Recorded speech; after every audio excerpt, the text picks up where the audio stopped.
Halo guys, kembali lagi dengan gue Kuro guys.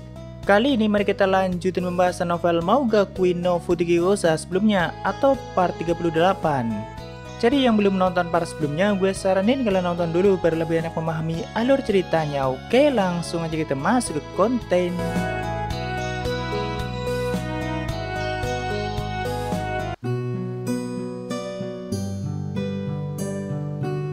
Masih di dunia peluru ajaib. Sebelumnya Sasa dan Misa sudah berhasil menghancurkan inti peluru Mufaka dengan cara menyerap semua magma di wilayah itu ke dalam 6 dunia Misa.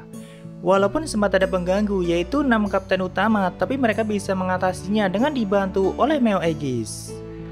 Selanjutnya kita menuju ke pertarungan dewa utama Audus melawan dewa pencipta Elnesia guys. Harusnya sih pertarungan mereka sudah berlangsung cukup lama. Dan tempat bertarung mereka itu di alam dewa dunia itu yang disebut sebagai dunia dewa pohon meriam Valen. Ya seperti halnya dunia Militia, setiap dunia kan pasti punya banyak alam yang berbeda termasuk alam para dewa. Walaupun kelihatannya hanya dunia Militia yang punya dewa sangat banyak. Saat itu Elnesia sedang berlutut dengan kondisi yang sudah tidak karuan. Tubuhnya sudah penuh luka, bahkan ada lubang besar di dadanya. Ia udah dijarin donat sama Audus, walaupun luka seperti itu tidak akan cukup untuk membunuh seorang dewa selama akarnya masih belum hancur. Tapi kenapa dia bisa sampai seperti itu? Jelas dari segi kekuatan, Audus memang sangat kuat, soalnya dia adalah dewa utama dunia dalam. Namun di samping itu, Audus juga terus-terusan menggunakan peluru Mufaka untuk menyerang Elnesia dan dunia lukisan. Dan tidak hanya Audus, Janus atau Elme juga selalu menggunakan serangan itu. Karena seperti yang gue jelasin sebelumnya, setiap peluru Mufaka digunakan itu membutuhkan satu peluru, yaitu gelembung dunia yang tercipta dari akar Elnesia. Jadi di tengah pertarungan itu, kekuatan Elnesia selalu diserap untuk menciptakan gelembung dunia. Ya kurang lebih konsepnya seperti itu. Tentu saja Audus juga tidak mau melewatkan kesempatan itu, karena dalam duel keduanya tidak ada aturan apapun. Yang kuatlah yang pantas menjadi pemenang dan juga menjadi dewa utama berikutnya. Tapi sebenarnya di sini dijelaskan kalau Audus itu sama sekali tidak masalah jika dirinya kalah dan Elnesia menjadi dewa utama. Asalkan cara Elnesia mengatur dunia itu seperti Audus atau dewa utama sebelum dia. Yaitu keteraturan dan kedisiplinan tetap yang menjadi utama bagi penduduk dunia itu. Tidak peduli mereka bahagia atau tidak, yang penting dunia peluru ajaib akan tetap sama. Dan juga harus terus merampok embun api dari dunia dangkal. Ya kurang lebih Audus itu sama seperti para dewa di dunia Militia yang dulu. Dia hanya mengikuti tatanannya dan hampir tidak punya emosi ataupun perasaan. Makanya bagi dia apapun bisa diganti asalkan tetap sama, sekalipun itu dirinya sendiri. Cuma Elnesia kan gak seperti itu, dia dewa yang punya emosi dan perasaan. Dan dia mengharapkan semua penduduk dunia itu bahagia tanpa konflik dan peperangan. Yang berarti juga berhenti untuk menyerang dan merampok embun api dari dunia yang lebih lemah. Di sini Audus terus menertawakan dan meremehkan mimpi Elnesia.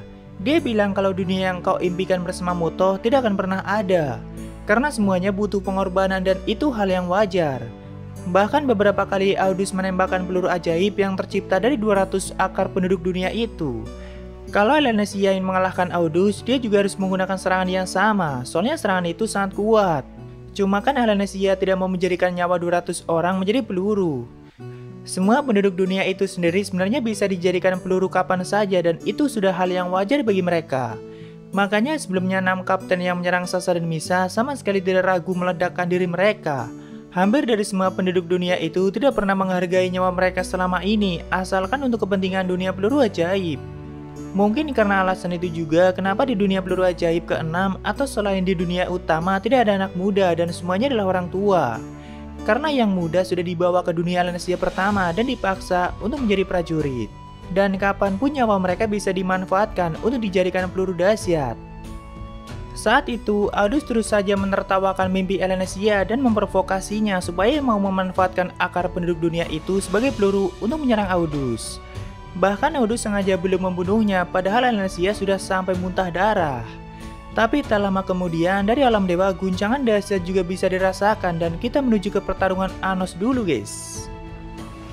Saat itu benteng vulkanik sudah rusak parah akibat serangan yang Anos kembalikan sebelumnya.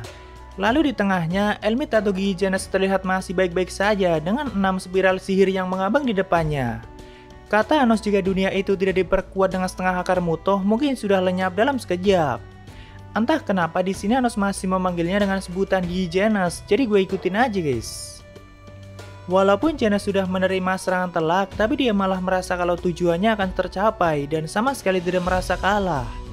Dia mengatakan ini sudah waktunya.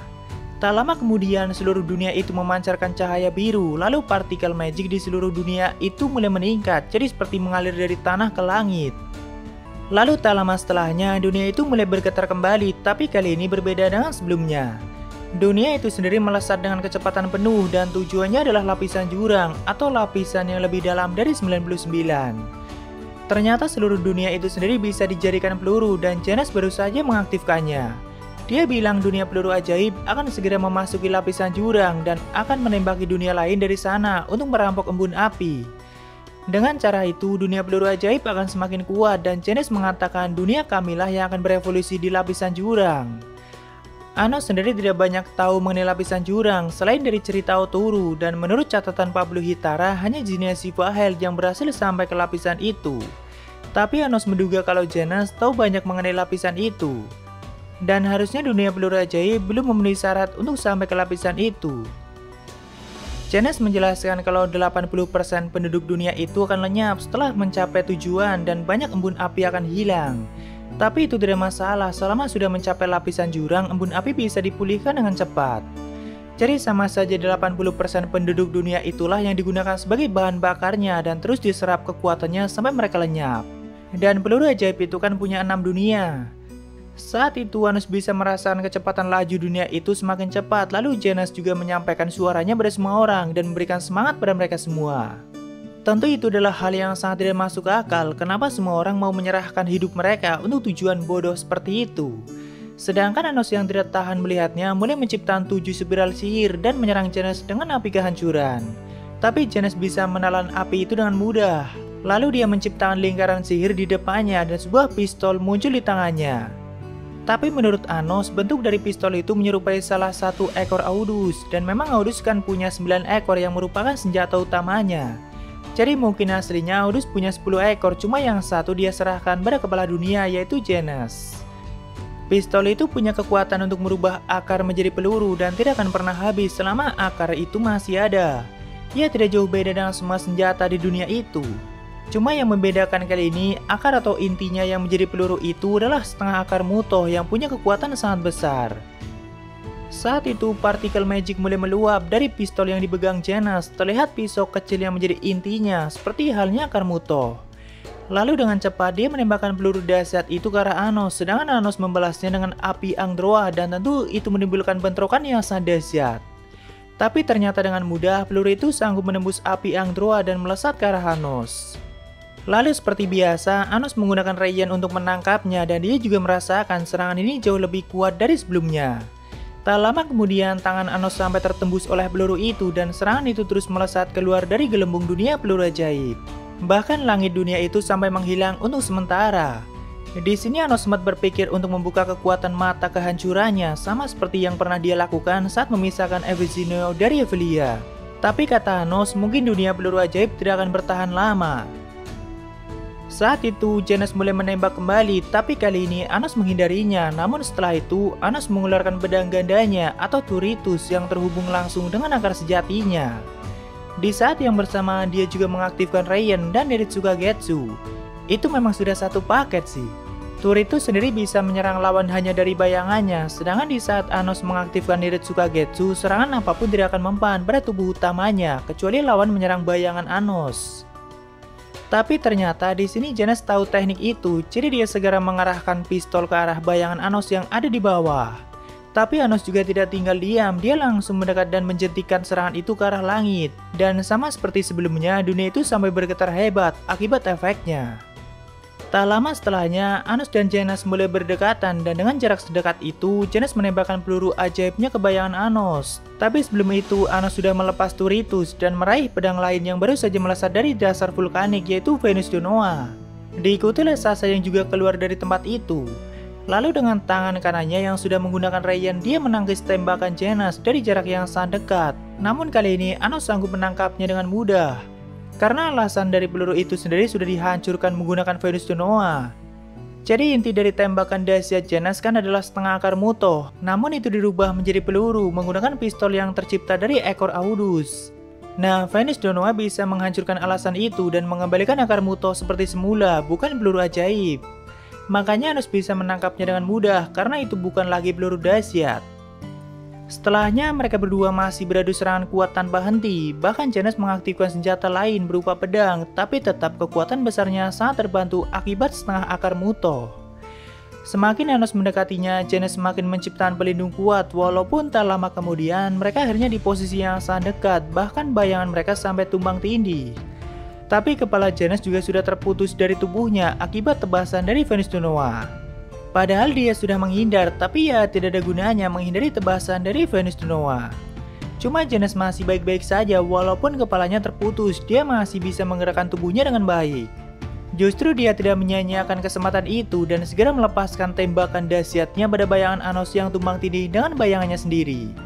Tentu serangan itu juga akan mengenai tubuhnya, tapi mungkin Janus yakin dirinya masih hidup dan justru Anos lah yang akan mati.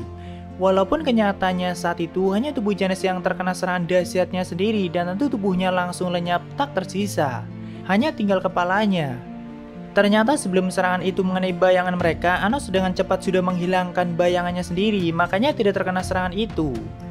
Setelah itu hanya tinggal kepala Janus yang tersisa dan tentu Anos bisa melenyapkannya dengan mudah. Tapi sebelum itu, Anos mengaktifkan sihir lain dan mengambil sebuah buku dari kepala Janus yang dia sebut sebagai Filing Magazine. Jadi itu seperti benda magis yang menyimpan setengah akar Mutoh dan tentu pistol yang sebelumnya Janus gunakan juga sudah menghilang atau kembali pada Audus. Lalu sebelum Anos melenyapkan Janus selamanya, Janus sempat mengatakan, "Tidak peduli kemuliaan dan kemakmuran yang kau ciptakan, ada hidup yang cuma sekali pakai." Tapi apakah dengan itu Elmit sudah lenyap selamanya? Gue sih nggak yakin mengenai hal itu karena mengenai sosoknya saja belum dijelaskan dengan detail. Ya kita lihat aja ke depannya guys. Setelah itu dengan membawa Filing Magazine, Anos pergi ke alam dewa tempat Audus dan Alenesia bertarung. Di sana ada penghalang kuat yang membatasi ruang itu, tapi Anos menghancurkannya dengan api Androa. Tentu mereka berdua yang menyadari kedatangan Anos sangat terkejut. Lalu Audus bertanya, "Apakah kau akan menghentikan pertarungan kami?" Anos pun menjawab, "Tidak, aku cuma ingin melihat pertarungan kalian." Lalu Anos melepaskan Filing Magazine dan benda itu mulai melayang di atas mereka. Tentu Alenesia yang melihatnya langsung bangkit kembali dan memanggil nama Mutoh. Setengah akar yang ada dalam dirinya juga mulai merespon. Tapi sikap Alenesia malah semakin ditertawakan oleh Audus karena walaupun akar Mutoh dipertemukan tetap tidak mungkin untuk menghidupkannya kembali. Ya Anos juga tahu itu, tapi bukan itu tujuan Anos. Dia melepaskan Filing Magazine supaya Alenesia sadar apa maksud Mutoh menyerahkan akarnya dan supaya Alenesia punya tekad untuk mewujudkan mimpinya. Saat itu, Audus semakin memprovokasi Alenesia. Dia mengatakan selama ini, aku telah menembak dunia dan orang-orang yang tidak bersalah dengan Filing Magazine yang merupakan setengah akar Mutoh. Bukankah itu sama saja penghinaan dan juga menginjak-injak harga diri Mutoh? Karena kau tidak bisa melindunginya, padahal dia sudah menyerahkan setengah hidupnya padamu. Bagi Audus, Mutoh itu cuma pria yang bodoh. Dan mau sekeras apapun kau bicara, orang mati tidak akan menjawab perasaanmu. Ya intinya di sini Audus semakin melontarkan kata-kata yang membuat Alenesia semakin putus asa dan merasa bersalah. Bahkan saat itu Audus menciptakan pistol dari ekornya sama seperti yang dipakai Janus sebelumnya. Lalu dia meraih Filing Magazine dan menggabungkannya. Setelah itu Audus menembak Alenesia yang masih putus asa dan itu tepat mengenai akarnya. Lalu dengan tubuh yang mulai lenyap, Alenesia memanggil nama Mutoh dan mengatakan banyak hal seperti sedang bicara dengannya. Intinya Alenesia bilang, "Kau adalah pria yang sangat kuat dan bisa mengalahkan semua musuhmu dengan mudah, tapi kenapa kau menyerahkan setengah hidupmu padaku? Dan kau juga berjanji akan datang setiap 100 tahun sekali, walaupun faktanya Mutoh tidak pernah datang." Ya sudah pasti jawabannya adalah cinta, cuma Alenesia aja yang bodoh. Walaupun di sini akhirnya Alenesia merasakan perasaan Mutoh yang sebenarnya dan seperti sampai pada Alenesia, bahkan dia sampai mendengar suara Mutoh dari sisa sihir yang dia tinggalkan di setengah akarnya. Lalu dengan lantang Alenesia meminta Mutoh untuk melindunginya dan Alenesia juga selalu mencintainya. Perlahan akar Alenesia yang hancur mulai dibentuk kembali, bahkan Filing Magazine mulai ditarik keluar dan menyatu dengan setengah akar di dalam tubuhnya. Jadi saat ini semua akar Mutoh sudah sepenuhnya menyatu dengan jiwa Alenesia dan akan terus ada dalam dirinya. Audus yang melihat itu mulai panik dan tidak mau mempercayainya. Dan dia mulai menembak Alenesia menggunakan 200 akar tentara Abyss General. Tapi dengan pedang hitam kecil di tangannya, Elensy bisa dengan mudah mengembalikan tembakan itu ke bentuk sejatinya. Di saat yang bersamaan, tubuh Audus juga menerima serangan yang sangat telak. Tak lama kemudian, salju hitam mulai meluap di sekitar Elnesia, dan itu adalah kekuatan yang sangat besar karena sudah menyatu dengan seluruh akar Muto. Dan tidak ada lagi kesempatan bagi Audus untuk melawan Elnesia kali ini. Lalu dengan sekejap, salju hitam itu membekukan semua tubuh Audus, bahkan sampai akarnya juga dibuat beku. Dan dengan itu duel telah dimenangkan oleh Elnesia, yang berarti dia akan menjadi dewa utama berikutnya, harusnya sih. Saat itu, Elnesia mendekati Anos dan mengucapkan banyak terima kasih, tapi Anos bilang, aku tidak sendiri, kedua putrimu juga sudah berjuang keras. Dan setelahnya masih ada yang harus Elnesia lakukan, yaitu menghentikan laju dunia itu yang sedang menuju lapisan jurang. Dia juga akan meminta bantuan Sasa dan Misa, sekaligus mereinkarnasi dunia itu atau mengubah semua tatanannya supaya tidak membutuhkan dewa utama dan kepala dunia. Sama seperti dunia Militia saat ini, guys. Dan pastinya itu butuh kekuatan yang luar biasa besar, tapi Elnesia saat ini sudah bisa menggunakan seluruh kekuatan Muto, jadi itu bukan masalah. Dia juga menghilangkan alam dewa yang ditempati Audus sebelumnya dan mengubahnya menjadi energi tambahan. Anos pun tidak keberatan dengan hal itu, dan tak lama kemudian Elnesia menemui Sasa dan Misa. Sedangkan Anos menggunakan topengnya dan pergi ke tempat lain untuk menemui Voyager yang dulu sempat mengantar Anos sampai ke dunia itu. Mereka adalah penduduk dunia Elnesia ke-6 dan dulu Anos berjanji akan mengembalikan benda berharga yang sempat dicuri oleh Genas. Benda itu seperti dokumen suci dan kayaknya Anos mengambilnya dari kepala Genas sebelumnya, guys. Tentu mereka sangat senang karena dokumen suci itu sangat berharga bagi dunia mereka. Tak lama kemudian terlihat Elnesia, Sasa, dan Misa mulai terbang dan perlahan matahari kehancuran juga mulai mengambang. Begitu juga dengan bulan penciptaan, lalu keduanya mulai tumbang tindih sampai menciptakan gerhana bulan total. Di depan mereka ada Audus yang sudah dibekukan dan proses penciptaan ulang dunia itu akan segera dimulai. Tapi sebelum itu, Elnesia menghentikan laju dunia itu terlebih dahulu dan kayaknya belum sampai ke lapisan jurang sih. Tak lama setelahnya mereka bertiga mulai melakukannya. Perlahan cahaya perak hitam menyelimuti dunia itu dan lama-kelamaan dunia itu mulai terlahir kembali. Semua tubuh Audus juga mulai lenyap. Di tengah prosesnya, Elnesia juga menyampaikan pidatonya ke semua orang dan membimbing mereka ke jalan yang baru atau memberikan harapan pada mereka untuk hidup yang lebih baik, tanpa perlu berkorban lagi seperti sebelumnya. Ya, banyak hal yang disampaikan Elnesia, tapi intinya seperti itu. Elnesia juga melepaskan semua dunia yang tadinya dipaksa untuk bergabung dengan peluru ajaib. Yang berarti saat ini cuma ada satu dunia, sedangkan kelima dunia yang lainnya telah bebas, tidak lagi di bawah kendali peluru ajaib. Soalnya awalnya kelima dunia itu juga bukan bagian dari peluru ajaib. Dan setelah beberapa lama, dunia peluru ajaib akhirnya terlahir kembali tanpa adanya dewa utama dan kepala dunia. Semua orang akan merasakan kebebasan dan menjalani hidup sesuai keinginan mereka. Saat itu terlihat di langit ada bola hitam perak yang menyinari dunia itu, dan itu adalah simbol baru bagi peluru ajaib. Jadi dengan itu semuanya berakhir bahagia, walaupun kedepannya Elnesia akan punya tugas yang lebih berat. Karena tidak mungkin pemikiran semua orang akan berubah secepat itu, jadi perlahan Elnesia akan membimbing mereka semua. Lalu beberapa hari setelahnya, Pablo Hitara mengadakan pertemuan 6 suci untuk menjatuhkan hukuman pada dunia peluru ajaib. Tapi saat ini Pablo Hitara sudah dipindahkan ke dunia Hivolia karena peluru ajaib yang menempati peringkat pertama sudah diturunkan. Seperti biasa, Otoru yang memimpin pertemuan itu dan langsung ke intinya saja, guys. Atas semua pelanggaran yang dilakukan dunia peluru ajaib dijatuhi hukuman yang sangat berat, yaitu dimusnahkan dan ambil semua embun apinya. Tentu Elnesia yang mendengar itu langsung lemas. Tapi untung saja Anos menentang hukuman itu dan meminta keringanan. Sempat terjadi perdebatan panjang antara Anos, Bellamy, Lebraha, dan Rekol. Tapi akhirnya dengan kesepakatan mereka semua, Otoru meringankan hukumannya, yaitu dunia peluru ajaib akan dikeluarkan dari 6 suci dan entah nanti akan di peringkat berapa, guys. Dan juga mendapat pengawasan penuh untuk sementara. Karena hampir semua tentara Abyss General masih setia pada Genas walaupun dia sudah lenyap. Tentu Elnesia sangat menerima hukuman itu dan juga sangat berterima kasih pada mereka semua. Tapi kita lanjutkan di part selanjutnya, guys. Dan sepertinya 2 atau 3 chapter lagi volume 14 ini akan sampai epilog. Nanti kalau udah sampai epilog gue lanjutin bahas lagi, walaupun nggak panjang sih mungkin durasinya. Ya mungkin segitu aja untuk pembahasan kali ini. Jika ada kesalahan gue minta maaf, atau kalian bisa koreksi aja di bawah. Like jika kalian suka dengan video ini dan dislike jika tidak suka tidak apa-apa. Thank you, nah mampir, sampai ketemu di video lainnya. Salam kuru guys.